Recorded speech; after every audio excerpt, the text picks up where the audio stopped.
2 exponent minus 8 coulomb charge if it is placed before a large vertical charge plate whose charge density is 20 exponent minus 2 coulomb per meter square। अब सवाल में हमें एक charge है और अगर उसे प्लेस किया गया रखा गया एक लार्ज वर्टिकल चार्ज प्लेट के साथ, तो रिपल्जन उस सूरत में होगी जब दोनों चार्जेस आपस में सेम साइन रखें, या तो प्लस रखें या माइनस रखें, क्योंकि कूलम्स लॉ में कहता है कि लाइक चार्जेस आपस में रिपेल करते हैं, अनलाइक चार्जेस अट्रैक्ट करते हैं। उस वर्टिकल चार्ज प्लेट की हमें चार्ज डेंसिटी गिवन है 20 exponent minus 4 coulomb per metre square. हमें फोर्स ऑफ रिपल्जन कैलकुलेट करनी है। चार्ज मुझे पता है 2 exponent minus coulomb, surface charge density उस लार्ज वर्टिकल प्लेट की पता है, ई की वैल्यू हमें पता है, फोर्स ऑफ रिपल्जन हमें निकालनी है। सिंस इलेक्ट्रिक इंटेंसिटी बराबर होती है फोर्स अपॉन चार्ज के, और इलेक्ट्रिक इंटेंसिटी का एक और फॉर्मूला है सिग्मा अपॉन 2। तो जब हमने इन दोनों को कंपेयर किया तो यहाँ से मैंने सेपरेट कर लेना है फोर्स, क्योंकि मुझे फोर्स ऑफ रिपल्जन निकालनी है। जो भी चीज़ मुझे निकालनी होगी मैं उसको सेपरेट कर लेता हूँ। मुझे चार्ज भी पता है, सरफेस चार्ज डेंसिटी भी पता है, ई की वैल्यू भी पता है, पुट कर दूँगा तमाम वैल्यूज़ को। चार्ज भी पुट कर दिया, सरफेस चार्ज डेंसिटी पुट कर दी, ई की वैल्यू भी पुट कर दी। तो यहाँ से मेरे पास फोर्स की वैल्यू आ गई 2.25 न्यूटन। ये फोर्स ऑफ रिपल्जन आ गई चार्जेस के दरमियान। Question, a proton of mass and charge, दोनों मास और चार्ज गिवन है, is to be held motionless between two horizontal parallel plates. दो प्लेट्स हैं, एक प्लेट्स पॉजिटिव चार्ज की, दूसरी नेगेटिव चार्ज की।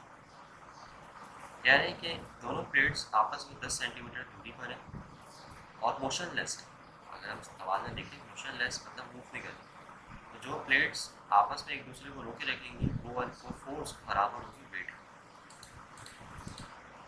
तो इनके दरमियान डिस्टेंस हमारे पास 10 सेंटीमीटर, और चूँकि ये मोशनलेस है, मूव नहीं कर रही, तो इन्हें मिलने से रोकने वाली फोर्स बराबर होगी वेट के। मास हमें पता है 1.67 exponent minus 27 kg। Charge given है, डिस्टेंस भी गिवन है 10 सेंटीमीटर, 100 से डिवाइड करके 0.1 मीटर आ गया। मुझे निकालना वोल्टेज इन प्लेट्स के दरमियान, प्लेट्स में जो अप्लाई किया गया। क्योंकि दो चार्जेस मोशनलेस है, हेल्ड मोशनलेस, इसीलिए फोर्स बराबर है वेट, और वेट हमारा पता होता है एमजी के बराबर होता है। यहाँ से मैं फोर्स निकालूँ, फोर्स आ गई 1.63 exponent minus 26 Newton. Since electric intensity बराबर होती है फोर्स अपॉन चार्ज की, अगर हम ये भी जानते हैं कि electric intensity voltage upon distance के भी बराबर है,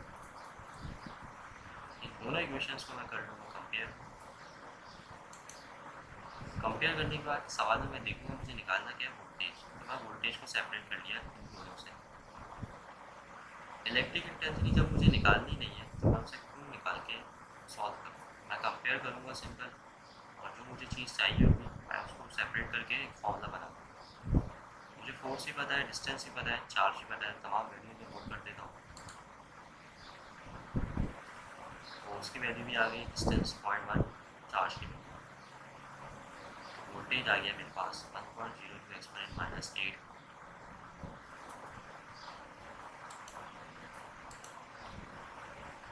एक प्रोटॉन है जिसका मास कितना है, चार्ज पता है, motionless is held to be motionless between two charge horizontal parallel plates. तो मतलब दो प्लेटें के दरमियान का डिस्टेंस हमें फाइंड आउट करना है। लेकिन पिछले सवाल में हमें वोल्टेज नहीं गिवन था, और इस सवाल में हमें डिस्टेंस निकालना है। तो जो फोर्स इन दोनों प्लेटों के ऊपर चार्जेस मौजूद है रोके रखी हुई है वो बराबर होगी। तो जो फोर्स इन दो चार्जेस को रोके रखेगी मिलने से वो बराबर होगी इनके वेट के। तो डेटा में चलते हैं, वोल्टेज है हमारे पास 6 एक्सपोनेंट माइनस 9 वोल्ट, डिस्टेंस हमें निकालना है। क्योंकि दो चार्जेस मोशनलेस है इसी वजह से फोर्स बराबर होगी वेट की, तो यहाँ से फोर्स आ गई। सिंस इलेक्ट्रिक इंटेंसिटी बराबर है फोर्स अपॉन चार्ज की, और दूसरा है हमारे पास electric intensity voltage upon distance के भी बराबर है। दोनों इक्वेशंस को मैं कंपेयर कर लूँगा। कंपेयर करने के बाद मैं सवाल में मैंने देखा कि मुझे क्या निकालना है, डिस्टेंस बिटवीन द प्लेट, दोनों प्लेटों के दरमियान का डिस्टेंस। वो एक फॉर्मूला बन गया मेरे पास। यहाँ मैं डेटा में जो जो चीज़ें मौजूद है उसको पुट कर लूँगा। पुट करने के बाद मेरे पास डिस्टेंस आ गया 5.86 सेंटीमीटर।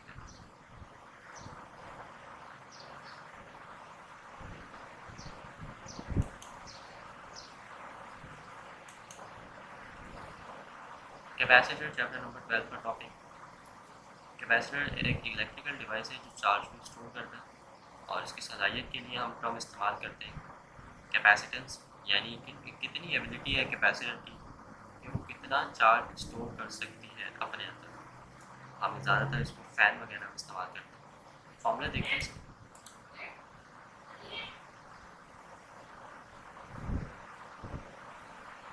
कैपेसिटेंस बराबर है चार्ज अपॉन वोल्टेज, जो भी सर्किट में चार्ज जा रहा है और वोल्टेज जा रहा है। नॉर्मली हम चार्ज को चार्ज डेंसिटी और इनटू एरिया टाइम्स कर लेते हैं। वोल्टेज का भी एक फॉर्मूला है वहाँ पर, डिस्टेंस सिग्मा अपॉन ई, और ई की वैल्यू हमें पता है एब्सोल्यूट परमिटिविटी और absolute permittivity of material with respect relative permittivity कहलाती है। सीरीज़ कनेक्शन में हमारे पास सीरीज़ में हमेशा चार्ज सेम होता है, हर कैपेसिटर में चार्ज सेम होगा, यानी single path for the flow of electric current. जबकि पैरेलल कनेक्शन में हमारे पास वोल्टेज सेम होता है। सीरीज़ में हम वोल्टेज निकालते हैं, इंडिविजुअल वोल्टेज को सम अप करके नेट वोल्टेज आ जाता है हमारे पास, और पैरेलल में वोल्टेज निकालते हैं, इंडिविजुअल चार्जेस को सम करके नेट चार्ज आ जाता है। अब बात करते हैं इस कैपेसिटेंस की। कैपेसिटेंस कैसे निकालेंगे सीरीज़ में और पैरेलल कनेक्शन। सीरीज़ में हम सिर्फ रेसिप्रोकल करके और सम अप कर देते हैं चार्जेस, 1/c नेट है हमारे पास कैपेसिटेंस, और जितने चार्जेस आते जाएंगे, जितने कैपेसिटेंस आते जाएंगे उतने हम उनको सम अप करते रहेंगे रेसिप्रोकल करके।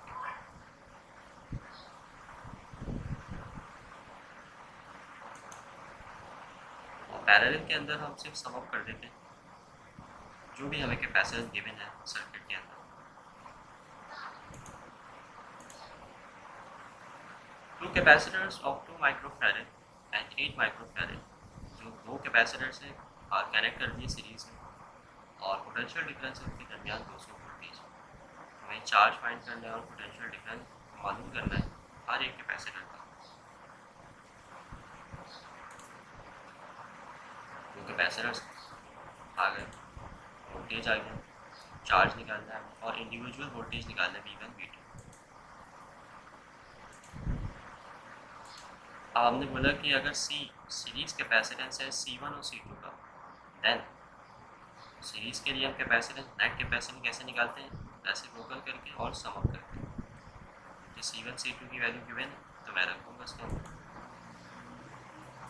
C1 की वैल्यू आ गई, C2 की वैल्यू आ गई, और इस तरह से मेरे पास C आ जाएगा 1.6 माइक्रोफैरड। तो ये नेट्स कैपेसिटेंस मेरे पास आ गई पूरी सर्किट की, जब दो कैपेसिटर आपस में कनेक्ट किए गए सीरीज में।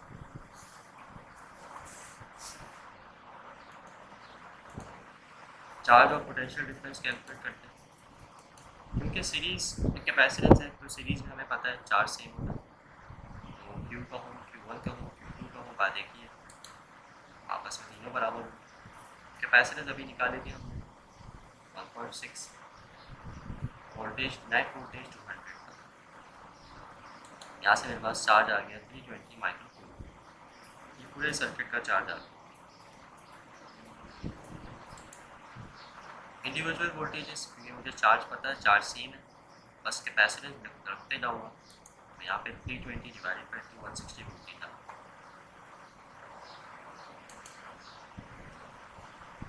V2 कैसे निकाला, सिंपल C2 चेंज होगा, बाकी Q2 सेम ही रहेगा, चार्ज सेम है, सीरीज से कनेक्शन है। यहाँ से मेरे पास वोल्टेज 2 भी आ गया 40। सीरीज़ के अंदर वोल्टेज हम कैसे निकालते हैं, इंडिविजुअल वोल्टेज को सम अप करके। अब चूँकि वोल्टेज तो हमें गिवन ही था 200, तो हमने चेक भी कर लिया अपना आंसर, जो हमने वोल्टेज निकाला वो सम अप करके 200 आ रहा है या नहीं आ रहा।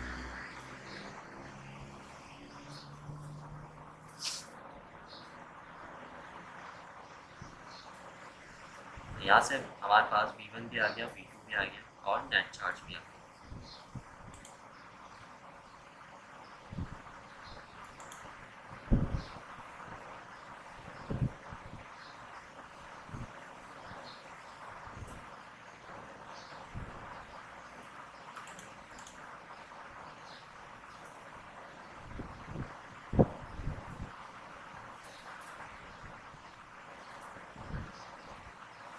सवाल है मेरे पास, फाइंड करना है equivalent capacitance and charge on each of the capacitor shown in the diagram. ये पूरा डायग्राम में गिवन है और 3 कैपेसिटर कनेक्ट हुए हैं सर्किट में, 120 वोल्टेज हमें पता है। करेंगे ये कि पहले इन 2 कैपेसिटर्स को सॉल्व करेंगे, C2 और C3, और ये दोनों किस में कनेक्टेड है, यहाँ पे पैरेलल कैपेसिटेंस, पैरेलल कनेक्शन में कनेक्टेड है। तो अगर C डैश पैरेलल कैपेसिटेंस है C2 और C3 का, तो यहाँ से मैं नेट इन दोनों का नेट कैपेसिटेंस निकाल लूँगा, that is 3 microfarad. C dash in दोनों का आ गया 3 माइक्रोफैरड। अब सर्किट को जिस तरह होगा, C डैश सीरीज़ में हो गया C1 के साथ, तो अब हम सीरीज़ वाला फॉर्मूला लगाएंगे सीरीज़ कनेक्शन का, कि अगर C इन दोनों का सीरीज़ नेट कैपेसिटेंस C1 और C डैश का, तो सीरीज़ में हम नेट कैपेसिटेंस कैसे निकालते थे, रेसिप्रोकल करके और सम अप करके। तो यहाँ से मेरे पास नेट C पूरे सर्किट का आ गया 1.2 माइक्रोफैरड। ये हमारे पास डायग्राम दिया।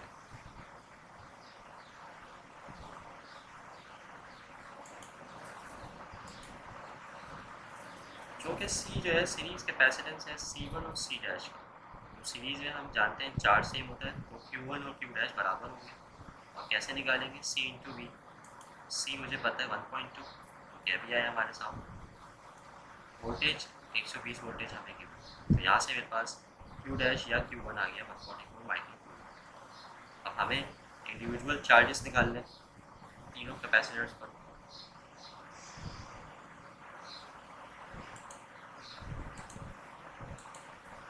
अब चूँकि C डैश जो आया था वो पैरेलल कैपेसिटेंस था C2 और C3 का, पैरेलल कैपेसिटेंस के अंदर ये पैरेलल कनेक्शन में हमारे पास वोल्टेज सेम होता है, तो V2 V3 सेम हो, क्योंकि Q डैश हम निकाल चुके थे, C डैश हम निकाल चुके थे, तो इस तरह हमारे पास दोनों वोल्टेज आ गए बराबर ही एक दूसरे के, V2 V3 48 वोल्टेज।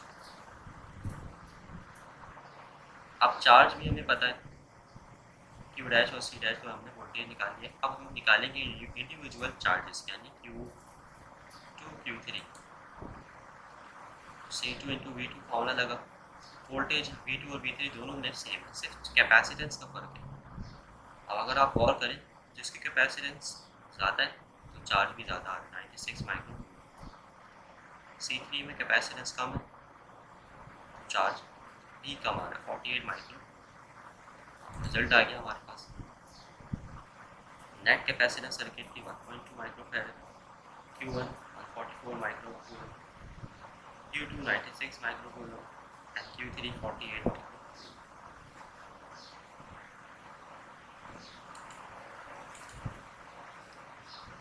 एक सवाल है कि कैपेसिटर है जिसकी कैपेसिटेंस है 12 माइक्रोफैरड, इस charge to potential difference of 100 voltage, उसका सर्किट का पोटेंशियल डिफरेंस है 100 voltage. It plates are connected in parallel, मतलब उसकी प्लेट्स पे कनेक्ट की गई पैरेलल, किसके साथ, एक और कैपेसिटर के साथ। पहले वो अकेला था, फिर उसको पैरेलल में किसी और कैपेसिटर के साथ जोड़ा गया। And I found that potential difference between the plate fall to 60 voltage. तो पोटेंशियल डिफरेंस प्लेट्स के दरमियान गिरा कितना 60 वोल्ट। कह रहे हैं कि जो कैपेसिटेंस है सेकंड कैपेसिटर की जब लगा पहले वाले के साथ क्या होगी। पहले हमारे पास डायग्राम जब कैपेसिटेंस पहले कैपेसिटर सिंगल था 12 माइक्रोफैराड वोल्टेज है 100। यहाँ से इस सर्किट का मैं चार्ज निकाल लेता हूँ। मेरे पास चार्ज आ गया 1200 माइक्रो। इस कैपेसिटर को जब मैंने कनेक्ट किया एक और कैपेसिटर के साथ पैरेलल में, सवाल में हमसे पूछा गया कि इस कैपेसिटर की कैपेसिटेंस क्या होगी यानी सी डैश क्या, और वोल्टेज कितना ड्रॉप हो गया 60 वोल्ट। क्योंकि दोनों कैपेसिटर पैरेलल में है तो वोल्टेज दोनों में सेम होगा 60-60। जब भी पैरेलल कनेक्शन होता है तो हम करंट कैसे निकालते हैं, इंडिविजुअल कैपेसिटेंस पे जो करंट है उनको सम अप करके नेट करंट आ जाता है। यहाँ से Q = 2 dash plus 4 double dash. Q तो हमें पता है 1200, Q डैश इस कैपेसिटेंस का होगा और Q डबल डैश इस कैपेसिटेंस का। तो V डैश दोनों पे सेम है क्योंकि पैरेलल कनेक्शन वोल्टेज सेम है। 12 × 60 720, 1200 - 720। तो यहाँ से मेरे पास C की डैश की वैल्यू आ गई यानी सेकंड कैपेसिटर की वैल्यू आ गई। सेकंड कैपेसिटर की वैल्यू आ गई जब वो कनेक्ट किया गया पहले वाले के साथ इसके कैपेसिटर से 12 माइक्रोफैराड पैरेलल में 8 माइक्रोफैराड। वोल्टेज सेम था सर्किट में 60-60। 40 वोल्टेज जब ड्रॉप हुआ 100 से 60 हुआ, कैपेसिटर हमारे पास आ गए 8 माइक्रोफैराड।